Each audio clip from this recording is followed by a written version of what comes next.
Good morning, good afternoon, good evening. Whatever time you're watching this, welcome back to Tukutane Podcast. I'm here with my brother, James Mangi Wangweri. Giriama Kidonga. Yes, Kakaji. Kakaji. Haya, karibu bwana. Fresh. Unanikaribisha kwangu? Haya, hodi bwana. Leo tuko sisi mimi na wewe tu yani. Ni kitambo. Mgeni wetu ni huyu hapa. Ni kitambo sana tu wewe. Ni kitambo sana tupige gumzo mimi na wewe. Gumzo kwetu. Hata tumeanza sahau. Lakini podcast inakuanga ngumu. Imagine unajipigisha story hapa. Peke yao. Yani una audience itabidi tuanze tuwe na watu kadhaa huko. Itakuwa ndefu hiyo ya audience. Ndio tunaongea sasa watu wanatolewa. Maana saa hizi ni kama sajaba kabisa.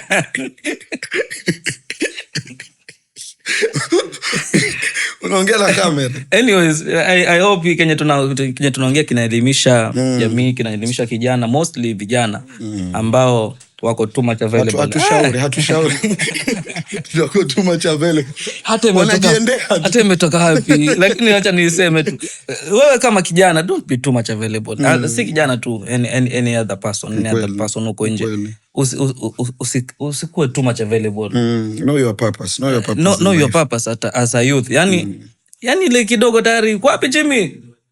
Ndo mimi naja. Wewe kuna fomu hapa. Sawa. Na bashati naje. Know your purpose. Kwani una kitu cha kufanya? Unaona ukikuwa too much available hata ile thamani yako inadorora kabisa, inashuka kabisa. Unaona kwa mfano ungoje ngupe bonge la mfano. Ile juice ile inaitwaje ile Quincha ile. Ile Quincha ile iko tamu, wakuta. Kama iko vile konki ile. Katika sasa ile kwa maji lile tukienda mashughuli fulani ndio litoshe. Le kwa maji ndio litoshe. Sasa likiwe kwa maji vile linadeulitika kabisa, yani linakuwa hali iko tamu tena. Ndio pale sasa thamani yako inashuka wewe kijana kama kijana wewe uko too much available. Uko wapi? Niko hapa. Kwa watu wengine wajionyesha uko na value, lakini kuna wale wanajisema banda nambaze. Isifikie mahali mtu aseme huyo kupitia kwangu mmeshampata. Ukienda wewe atakuchaji gali. Lakini mimi mpeni chakula. Kwanza wewe ukilinganishwa na chakula huna thamani kabisa. Longas kuna wali huyo ashaenda huyo. Utaje wali sasa upe heshima. Okay. Sawa. Wali uko na heshima yake. Okay. Unasikia? 1st August ni next week. Jumamosi. Yes. Siku kwa mwaka hawa dada wako na siku ngapi? Wako na kama siku 15 hivi. Hiyo 1st August ni nini? National Girlfriend's Day, World Girlfriend's Day. Ndio. Kwa hiyo bado na wadada hawa wako na Women's Day, wako na Mother's Day, wako na Girlfriend's Day, wako na Grandmother's Day, wako na Snake Days. Unaona Snake Days ndio. This is Snake na Tukigo snake ni kama juzi na umetulia kwako tu, una stress zako hapo, unasikia bende la ya mtoto. See for snake. Media sana ribia mtoto tayari. Unaharibu stress zako. See for snake. Kakaji. Yo kakaji. So, kuna vile vitu tunaamini what society tells us. Si ndio? Kabisa. Kuna vile Biblia inatuambia. Unajua sasa I think society iko loud. Kwa watu wengine iko very loud kushinda Biblia. Ni kweli. Na nikuta. Society inaweza kwambia wewe mpende akupendaye, asikupenda achana naye. Ukuta. Mstari usijua nani. Unajua hata ntarabu. Lakini sasa hiyo ni society inaweza kwambia hivyo. Lakini sasa ukakuta Biblia inakwambia wapende adui zako, waombea wanaokuudhi. Sasa fikiria wewe na kuudhi kila wakati, lakini na style ni kuombea yani. Sasa nakuombea nini? Society inakwambia kuwa what makes you happy right now, chenye kinakufurahisha saa hii. Biblia inajaribu kutuambia what is the truth, yakupea ukweli wa kuishi maisha marefu. Lakini society ni kwamba ukweli chenye kinakupa furaha saa hii ni nini? So ni wewe uchague. Kwa hivyo society inakwambia saizi maisha saizi do what makes you happy. What makes you happy right now.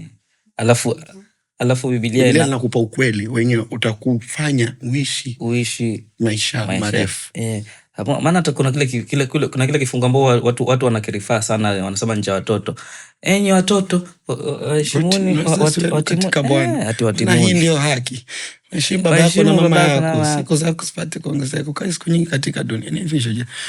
Pia ni fifth commandment kwa zile laws za Moses alipewa kule mlimani. Afu mambo akajazivunja alivyoona washikaji wanaabudu sanamu. Vile kavikimuenda asende kabisa insia. Lakini kwa sababu alivunja zile commandments. Hasira. Tunasema kwa hasira. Hasira ikamfanya yes, wewe uelewi. Si hasira zilifanya asiingie Misri. Ni na Haruni walifanya kuna maagizo walipewa na Mungu wakawatinga skeni. Yule bwana aliambiwa gonga mwamba mara moja utoe maji. Sasa kwa sababu ya nini? Hasira. Lakini anapiga hawa shikaji wananisumbua sana mimi. Nimekuambia fanya hivi. Sasa Mungu akasema kwa sababu nimekupa hichi wewe hapana. Akamwambia mtatimuka nyinyi. Ndio hasira yake ikamponza. Hasira ikamponza. Hakuingia kwenye nchi ya ahadi. Unanielewa? Tuko what makes you happy. Society na mimi. So society inatuambiaje kuhusu identity kakaji? Identity. Society kuna point hapa. Kuna point imetoa. You are what you can do what you feel what. You can do what you feel. Kitu kama hicho. Kizungu ni kigumu nyinyi leo. Unaweza fanya lolote lenye unajisikia kwa wakati wote. Hakuna mtu atakusumbua. Whatever you feel like doing, just do it. Ndio pale tunasema do what makes you happy. Do what makes you smile. Nobody is watching anyway. Yes. Na hiyo ndo iko. Here, do what makes you feel good and feel happy. Sindio unataka kujifurahisha, sasa utafanyaje? Follow your heart. Fuata moyo wako. Lakini Biblia kule alikwambia ufuate, nakwambia ulinde. Naona sasa. Linda moyo wako kuliko vyote. Uvilindavyo. Maana ndiko zitokako chemichemi za uzima. Issues of life. So Bwana asifiwe. Amen. So kwa identity huko kwa society nakwambia you are who you are, bla bla bla, vitu kama hizo, jiamini. Mostly sasa kwa identity inatumika kwa hawa washikaji hawa wa LGBTQ hawa. Hawapendi kabisa kuambiwa wale. Kwanza basi tu umpige ukweli. Umpige ukweli, yani kwamba hivyo unavyofanya ni dhambi na Mungu hapendi. Anasimama sasa kwa misomo yake. Niko vile nilivyo, I am who I am. I choose to be. Unaona difference hapo kwa identity ni hapa ni the society says that find yourself. Jitafute wewe ni nani. But the Bible says you are already found. Wewe umejulikana wewe ni nani. Kwa hivyo ukisomelo neno utajijua tu, lakini huko kwa jitafute. Achani jitafute. Old Testament inasema you are made in God's image. Uko mwanzo huko. Inasema you are made in God's image. You are chosen. You are called before you knew yourself. Uliitwa. Ona kwa mfano kwa kole ya Jeremiah, yeye aliitwa hata akiwa bado kwa tumbo. Kwa ndanini kule. Alimjua. Ndanini si Kiswahili. Hivyo. Alimjua. Walimfahamu. Alafu sasa ukisoma. Hata mimi kakaji alinijua. Ana mpango na wewe. Mimi wanarudia nilikwambia aliotwa. Wewe. Kakaji. Jina likapatikana katika ndoto. Kama Yesu vile. Au sio? Huyu anayekuja yani ataitwa sawa. Yes. Likanakiliwa mahali. Yes. Your identity isn't self-made. Just God given. So kwa mfano identity yako yani huitengezi mwenyewe. Hebu soma Ephesians 1. Isema Kizungu. Ephesians 1. What is Ephesians? Ephesians 1 ngapi? 1:4. 1:4. For he chose us in him before the creation of the world. For he chose us in him before the creation of the world to be holy and blameless in his sight. Ulichagua? Hapana. alikuchagua. Are we together? Yes, alikuchagua. Sio sisi tuliompenda Kristo, sio sisi tuliompenda Mungu. Yeye alitupenda, ndio maana akatuchagua sisi. Soma kitabu chingine, msomaji wangu. Yes. Sema naam. Sema kitabu chingine, msomaji wangu. Yes. Kubwira kabisa. First Peter 2. I think 9. You think, but you are a chosen people, a royal priesthood, and a holy nation, God's special possession, that you may declare the praises of him who called you out of darkness into his wonderful light. Iko hapo, tuza mteule. Wasema sawa. Tuza mteule. Watu wa milki ya Mungu, taifa takatifu. Ndio tulikuwa sijopata nyimbo. Tumekubali kaongea. Huo sasa. Yeah, about identity. Biblia imetuambia hivyo, yani we are found. Pia naweza ongezea mahali after Jesus anadedi, before adedi, yani hapo alisema it is finished. Ina maana kwamba ile bondage yote ambayo tulikuwa tuko nayo ya dhambi na kila kitu, sisi kama wanadamu, yote imezika, yote amemalizika pale msalabani. So ametufilia kwa damu yake ya thamani. Sisi tumenunuliwa kwa damu ya bei. Amen. Sisi tumenunuliwa kwa damu ya thamani. Hatufai kufanya upuzi kabisa yani. So, ukifanya upuzi yani ni sawa sawa na kwamba unamregesha yule mwokozi pale alipoangikwa. So we have to stop finding ourselves. Yeah. You already found. Thank you. Okay. You should have purpose. Purpose. You gave me purpose. But the society says chase happiness, success, money, influence. Hiyo ndo purpose watu wengi wanafikiria. Kiubinadamu. Hiyo society yani hiyo ndo. Tunachase hiyo purpose. Purpose ni happiness, money, influence. The goal. Yes. The goal is to live happy.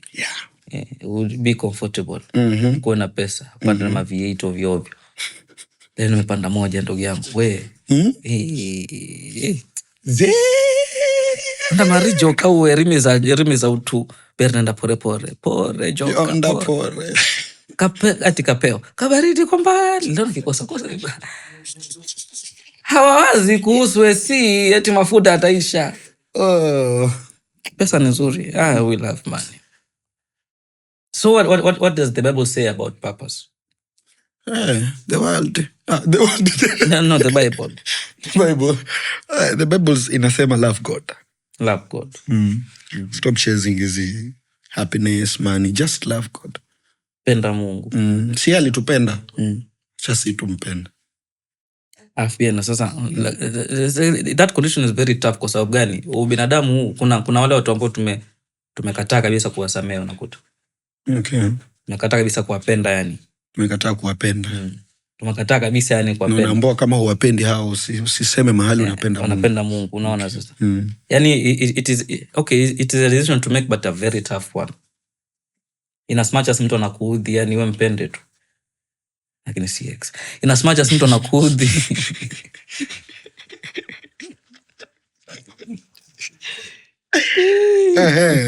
Lakini si I got that right. Gongo limugonge huko aliko. Penda yani hakikisha unapenda jirani yako ndio usimame mahali useme unapenda Mungu. Okay. So it is that tough. Yeah, it is that tough. In as much as we kwa maisha we are chasing the bag, lakini pia tupende Mungu. Hii kutafuta maisha, hii kutafuta hela iko lakini don't let the society be louder. Yeah, exactly. You are wise, my brother. Nilikwambia hiyo miwani. Hiyo miwani. The big difference hapa inasema the society inasema live for me. Lakini the Bible say live for something, for someone bigger. Ambaye ni yule. Yani umwachie yeye ambao kwa control of your life. Lakini usiishi kwa kukwako atiacha ni jipera. Ukiishi kwa kukwako asubuhi utajiamsha. Akiamua sasa wewe okay ishi kwa kukwako alafu minister. Yeah. Asemi nakata ushanga. Ushanda. kama ile dingi mmoja yule ashavuna ashamaliza kila kitu, alafu anasema sasa acha nikae sasa ni enjoy sasa maisha, ni kule vitu vyangu kule nari ya kwa ndani ya ndani. Au usiku bwana malaika anakuja anambia wewe muda ndio muda. Sasa kwa sababu wako alienda hakuwa kama Ezekiel mwambia bwana tumekuwa sote. Hakuwa kama Ezekiel huyo. Sasa alikuwa akaambia ndo muda sasa huo. Haya tayarisha. Hakuambiwa tayarisha, anaambia tu twende zetu. Takupa mwili mpya kule. Yani unaacha mali bwana. Things zenye ulikuwa unazicheza unaziacha yani. Twende Sayuni ukokuja ufufuo. Sayuni basi si kama ulitenda mema. Sayuni basi utakwenda kama ulifanya nini. Hivyo tuendelee. Kakaji. The society says that truth is personal. Your truth is personal. Yani Kenya una believe in ndio ukweli tayari. Ndio ukweli tayari. Mimi sasa inakuwa kiawe kama mimi naamini kuwa hii njia inanitoa mazera, si ni mimi naamini bwana. Basi ndio uenda na marafa. Kwa sababu ya kutoa mazera. Hata kama si chono naamini bro. Nani nikifuata hiyo. Sikiliza wenzako. Hata kama basi ndio kama ndio that's my truth bro. Ndio kitu kinafanya mpaka ndugu zetu ndugu zetu wengine yani wana misimamo mingine tight yani. Kitu si ukweli lakini amekisimamia yani mpaka yani unakuta yani wanaweza hata uwa yani. Sababu amekisimamia kweli. Lakini sasa Biblia ni wake. Sasa unajua wewe ukweli wako ni wako na yeye ana ukweli wake. Alafu ni kweli. Biblia inasema Jesus is the truth. Lakini huko wa society, truth ni mimi. Jesus is the way and the truth and the life. Okay. Hebu soma John 14. John 14. Okay. John 14. Niendelee na mzungu. Okay. John 14. Yohana 14. Yohana 14 ngapi? 14:6. 14:6. Sister. Okay. Jesus answered, I am the way and the truth. I am the way, the truth and the life. No one comes to the Father except through me. Yesu akasema mimi ndimi njia na kweli na uzima. Yeyote aniaminie hatapotea kamwe bali atapata uzima wa milele. Wimbo wa Machichi. Okay.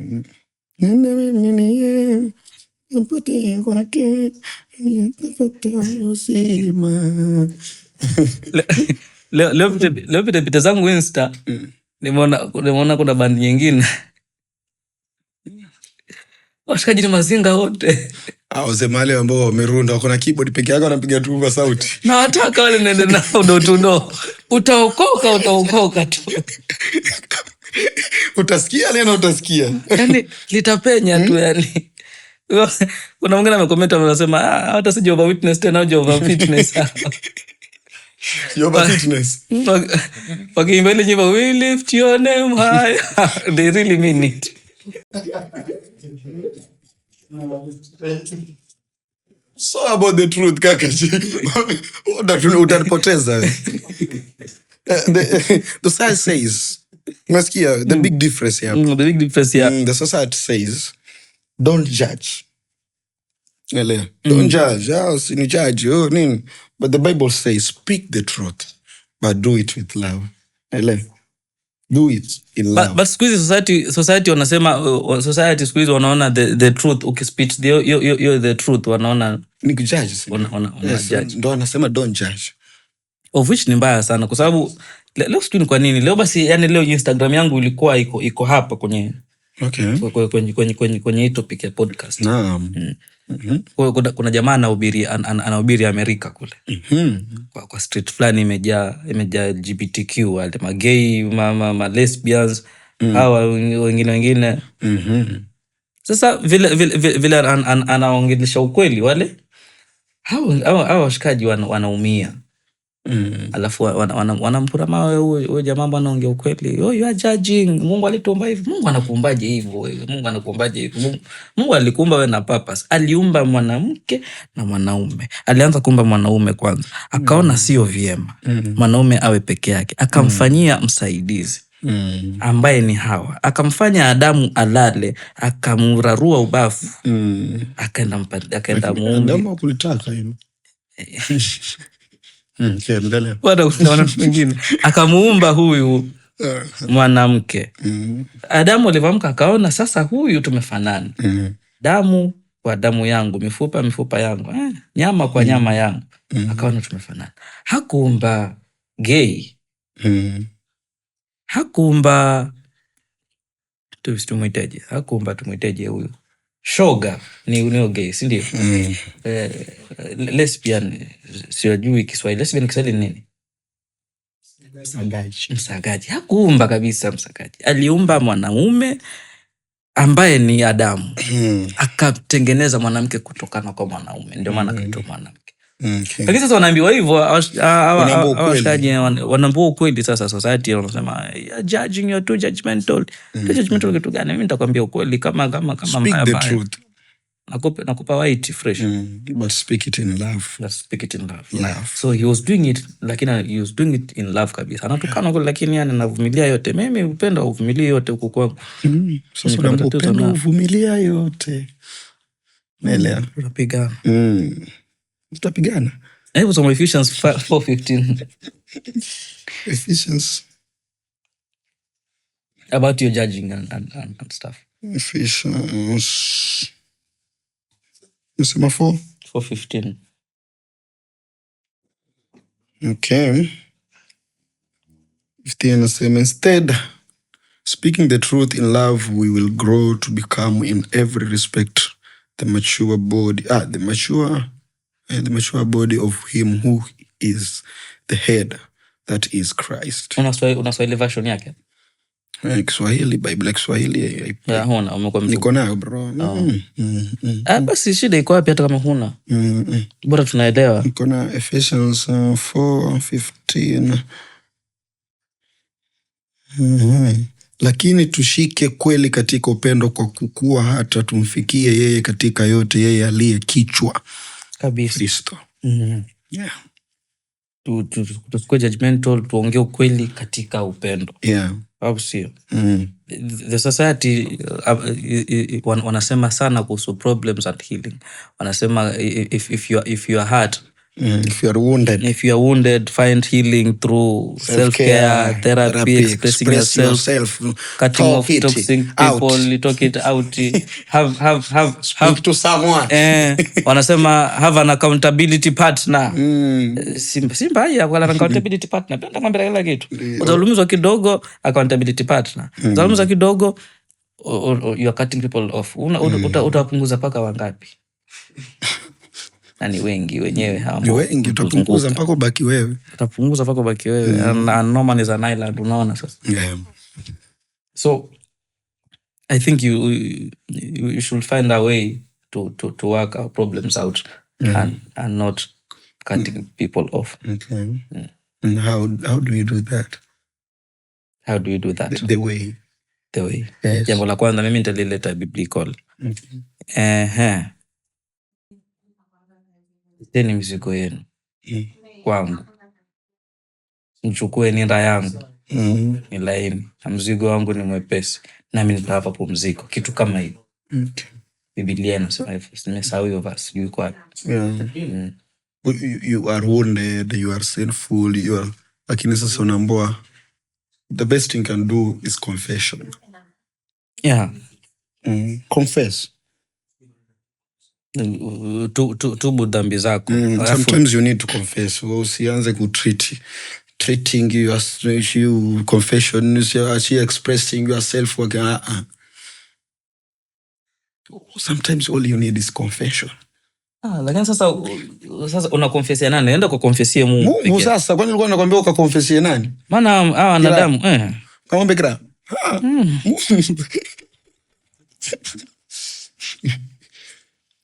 Lakini okay, kukonfesia mwanadamu si mbaya. Just know, just unafaa ujue ni nani unakonfesia. Don't go to any person uko, kwa sababu unaona wazungu wanasema nimekumbuka, at least leo alitumia. Do not go to any Tom, Dick and Harry to confess your sins. Ni expression ya Kiingereza tukiwa high school, tukiwa primary. Tukua walimu unasikia wanasema, wanatutambia kweli yani. Nikwambie kaka G. Wewe ulisoma Hilltop Academy, si ndio? Mimi nilisoma.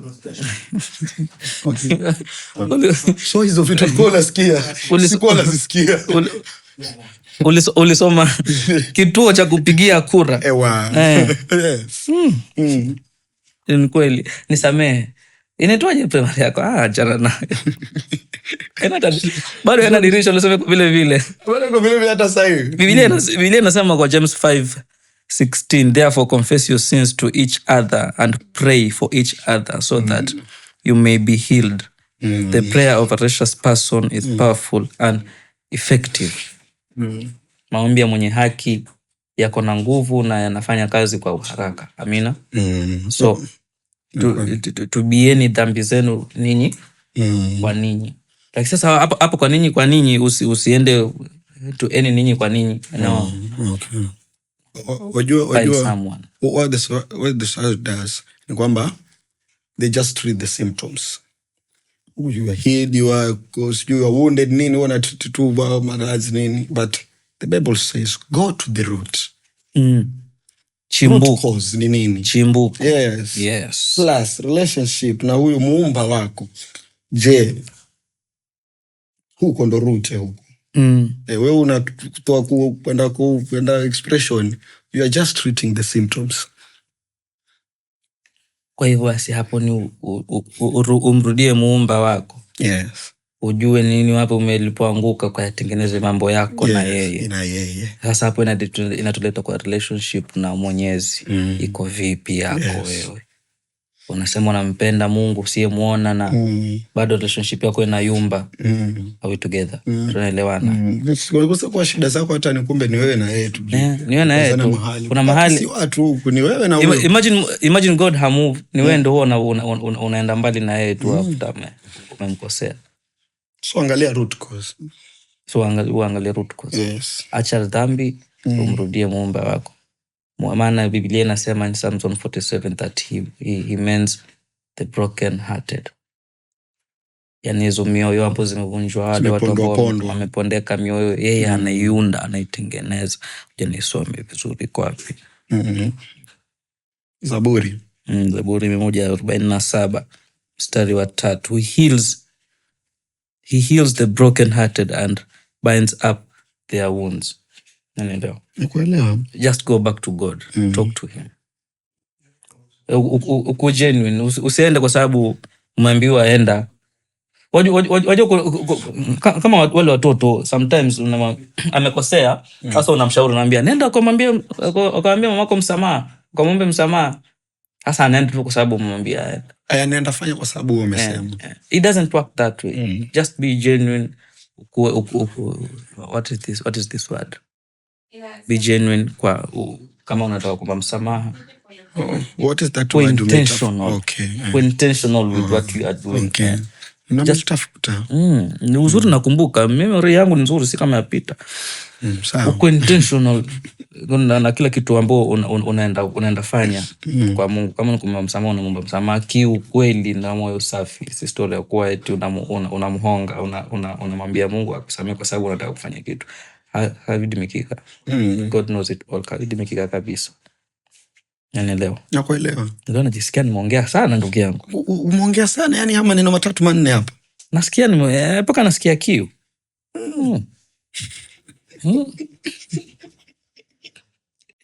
What does the society say about sex, relationship and freedom? No boundaries. Freedom. Feel free. Feel free. Fanya kila kitu. Yes, be happy. Make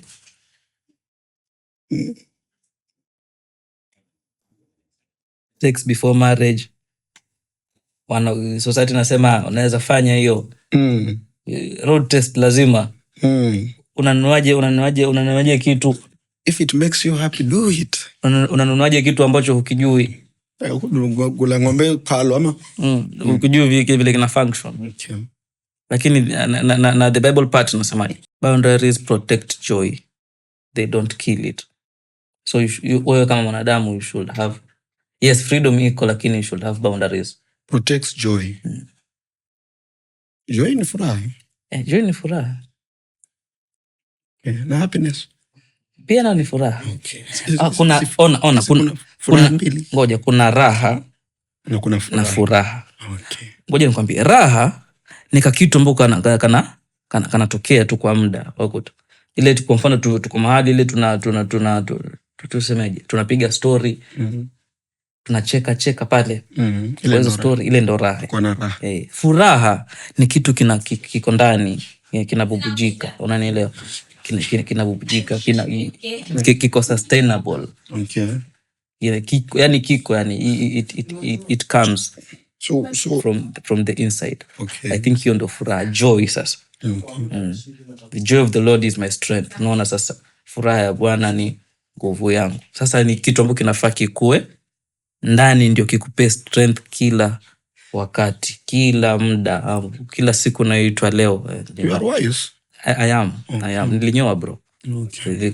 Nywele zile nyingi kidogo ulikuwa zina. I think niyo miaka yenye hatakuwa tuongelee miaka. Kwani nimesema mingi? Hatakuwa tuongelee miaka. Sawa, hata kama but I've been wise. I've been wise. Nilikuwa naongelea joy. Anyways, 1 Corinthians 6:18. Wewe ndo msomaji wa Biblia leo. Inasema flee from sexual immorality. All other sins are personal commits are outside the body, but whoever sin sexual sins against their body. Eka hiyo simu chini. Society inasema kwamba you can do it as long as it makes you happy, right? Yes. But Biblia inatuambia ikimbie zinaa. Kwa sababu dhambi zote ambazo unazifanya nje ya mwili wako, lakini hii unaifanya juu ya mwili wako, ambao sasa you are defiling the temple of the Holy Spirit. I beseech you brethren, Romans 12 hapo. But the society says don't limit me bwana. Ndio sasa ona ngoja nakwambia, society nasema don't limit me, ni sawa, sikatai, lakini unaona time Israelites walikuwa wanaenda tu bila commandments, walikuwa wanajiendea tu hewaya, mahali ambapo hakuna sheria, hakuna maendeleo, hakuna vile tutaendelea. So hata wewe kama mwanadamu utaki kulimitiwa, ndio you want freedom, but you should have ground rules. Wewe mwenyewe personal ground rules. Mimi siendi huku. Exactly my point. You are wise, my brother. Yes. Very wise. These limits are love. Ukijiwekea limits, limits nazo ni love sasa. Ukijiwekea limit ni kujipenda. Maana ukisema tu huna limits, wewe ukiambiwa twende huku tunaenda, twende ukakunywe pombe, twende tukavute bangi, mara hiyo twende ukakuwe shoga, unaenda. Jimmy, sivyo? Si una limit. Si una limit wewe kama mwanadamu. Unajiendea tu kama likondo fulani. Unaona makondoo na wapusi. Mungu anasema kondoo yule ukionyeshwa njia ni hii, wanaenda hiyo moja. Alafu ukiweka kabla hapo, mfano waruke, wataruka. Wa kwanza aruke, hata ukakaondoa. Wa pili aruke, watatu aruke. Ino mingine ndambata unachusa kila kigongo. Wote wanamba watapita na pale, wanafika pale, wanaruka. Sasa hapo ni hapo huna uamuzi wa maisha wewe kama wewe mwenyewe. Ni mbaya hiyo. Mbaya sana. Kuamuliwa kitu ni vibaya sana. Have limits. Yeah. Kuamuliwa kitu kama mwanaume, kama mwanadamu. Don't do it kwa sababu it makes you happy. Ndio sio na limits. Kwa sababu unataka kuwa happy sana. Mzee, ndakorogeka na maisha. Mundenda hatu wengine mboka kwendewa. Uze kavikala.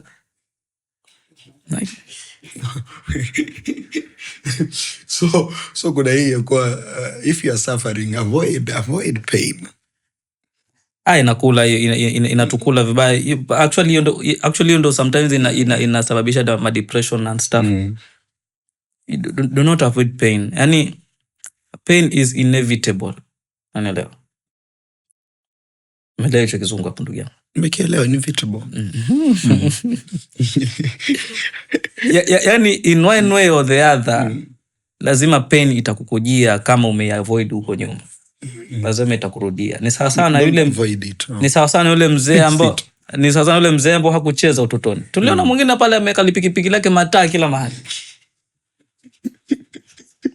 La marangi. Yani nasema huyu kwani hakutengeneza gari huyu? Hakuenjoy. Anaunda pikipiki utasema ni kindege fulani hivi. Yani mtu mzima mpaka ndevu zake nyeupe hizi bro. Atukatai in men kuna kale kaina child hakapotei. Lakini nina child ni kale kadogo. Ifanya kamechipuka sana. You have a problem. You have a problem. Yes. There are some stages in life you avoided some things. You didn't fix them. So Lucas. Vitu ambavyo ufai kuavoid. Allow yourself to go through pain. Yeah. Kwa mfano kama umefiwa, allow yourself to grieve. Yani jipe muda, just give yourself time to grieve. Kama inakuuma, ikuume, ujiexpress, your story ishe, uendelee na maisha. Lakini ukiweka hapo kwa moyo, ndio hapo sasa hapo unapata magonjwa. Wewe unaikwepa. Ipo. Lakini at one point or the other, suffering is real bwana. Unafika kupo. Deal with it yani. Tena deal with it kwa time ambayo iko fit. What does the Bible say about it one? Not only so, but we also glory in our suffering, because we know that suffering produces perseverance. Yeah. Ukiruhusu umalizana na hiyo pain, inakupatia uvumilivu ndani yake. Inakupatia matumaini. Na ukiwa uko na tumaini ndani ya moyo wako, si absence ya pain. Unaelewa? Pain itakuwa iko, lakini you have hope that hapo mbele ipo. Ni ataisha. Hata usiku mrefu vipi? Itakuisha. Last week ulisema hata msiba uwe mzito vipi? Hatuachi kukula. Hatuachi kupika. Hatuachi kupika. Kwa hivyo pain itakuwa, lakini hope nayo pia iko ndani ya hiyo pain. So allow yourself to go through that pain that you have. Kama mtu alikuhurt na unajisikia ulie, wewe enda ujifungie ulie. Enda baharini, kama utaki kuonekana machozi ya naninio, enda kwa mvua. Changanya na machozi. Ingia kwa bafu, changanya na shower. Changanya na shower. Enda baharini ukaogelee huko. Ulie huko. Yani don't avoid it. Allow yourself to feel that pain. Ni muhimu Lucas Mwango. Yesu mwenyewe alifeel. Hakuavoid. Yesu alifeel kwa sababu gani? Yesu alikuwa half man half God. Alikuwa ati half man half God. Alikuwa fully man fully God. Alipokuja huko duniani. Ndio maana pale kwa kikombe kimekuwa kizito, alienda paka akatoka jasho kama ubinadamu sasa. Kama damu, ubinadamu. Maana it was painful. Alikuwa anajua ni nini ambacho anaenda go through. Nenda. Lazaro pale maidedi. Anajua kabisa mimi huu mwamba unaenda mfufua.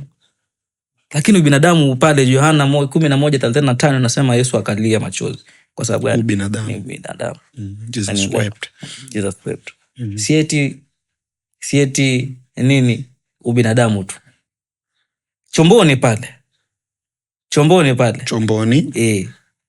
Storm iko yani basi paka takavidi mikika kamara yani ani Petro manafa kuria hutamana mwiha. Yesu tunaangamia. Nilikuwa na imagine kuna wanafunzi mimi simpendi tu Mungu anasamehe, lakini nilikuwa na imagine tu anasema Lola Rino. Rire. Yuda.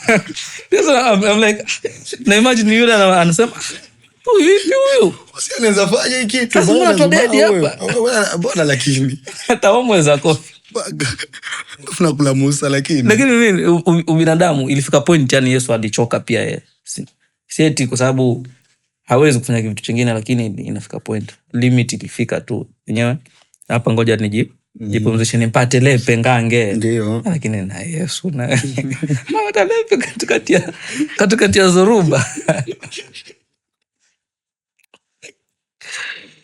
Sawa bwana, vyote kwa sababu ya utukufu wake.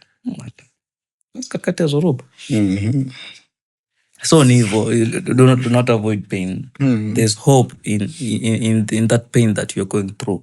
Mwisho kule utashinda. There's light at the end of the tunnel. Tunnel ni hii. Kumwisho unaona kuna.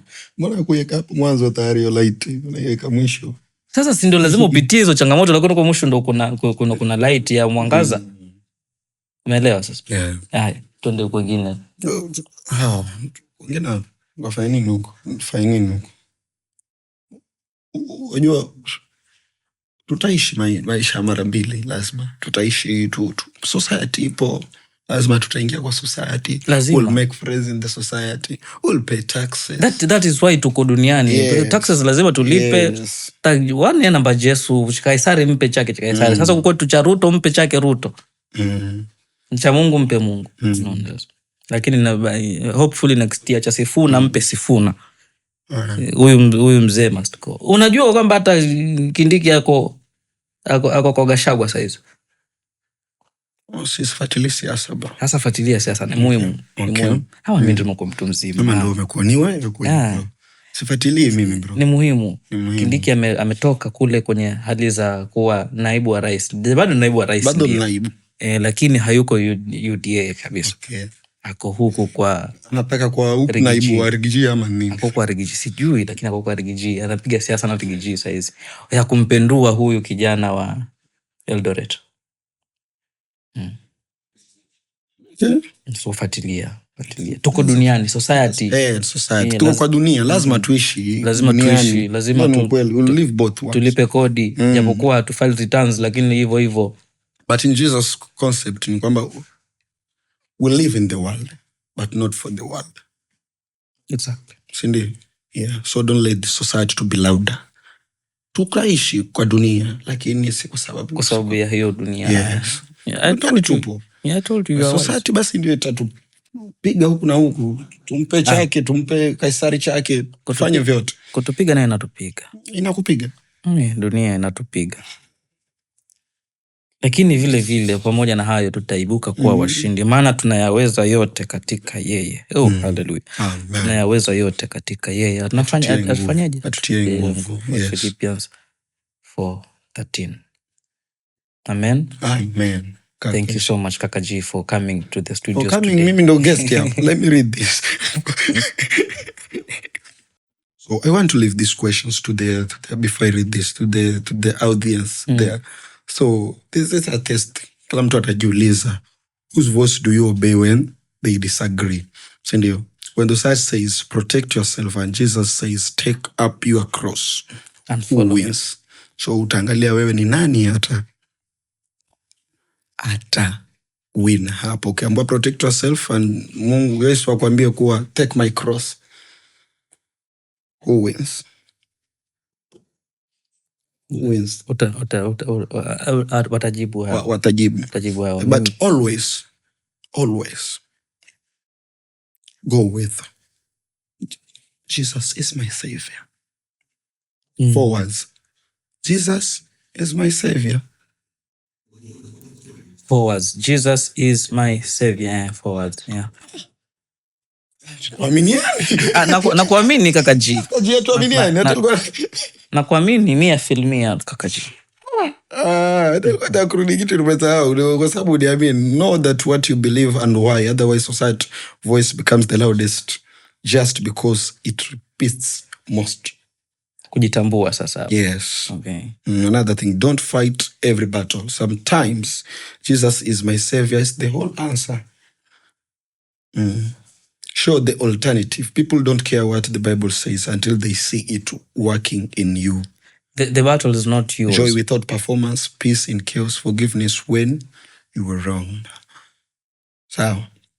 Nilikuwa nasema the battle si yako. Vita si vyako. Achia Mungu vita yake. Achia Mungu vita yake. You be still na yeye atakupigania. Sawa? Yes. Atakupigania na wewe utanyamaza kimya. Yeah. Are we together? We are together. Yeah, Exodus 14:14 atakupigania nawe utanyamaza kimya. Tumemaliza mpaka hapo. Tumemaliza kaka G. Haya. As I was saying, thank you for watching Tukutane podcast. Sisi ni Tukutane. Nimekuwa hapa na mgeni wangu Harry. Until next week.